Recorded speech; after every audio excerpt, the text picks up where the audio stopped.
Dongguan Minxin Industrial Company Limited was founded in 2015. Supporting 200 employees, our 20,000 square meter factory is top-notch.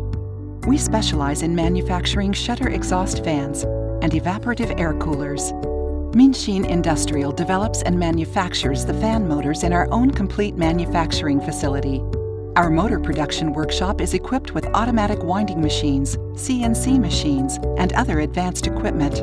Every motor is strictly tested to meet the quality standards of different countries. Minxin Industrial provides turnkey production services for exhaust fans, such as slitting, cutting and folding, stamping, wire guard welding, laser cutting, aluminum die casting,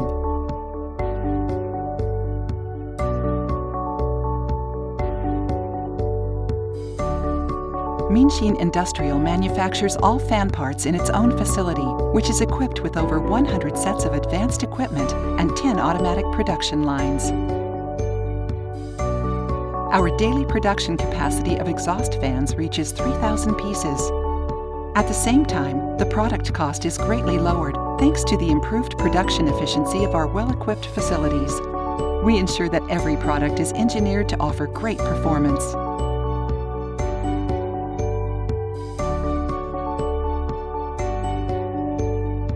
Minxin exhaust fans have been widely used across many industries, for factories, commercial buildings, warehouses, greenhouses, dairy and livestock farms, and many more. In its state-of-the-art plastic molding workshop, featuring 11 plastic injection machines ranging from 1,000 tons to 2,200 tons, Minxin Industrial provides one-stop service for air coolers, including designing, development, molding and production, as well as assembly. Minxin air coolers are trusted worldwide in many varied applications, such as in restaurants, warehouses, train stations, factories, commercial buildings, and more. Minxin has obtained CE certificates and more than 25 patents through its commitment to continuous research and development.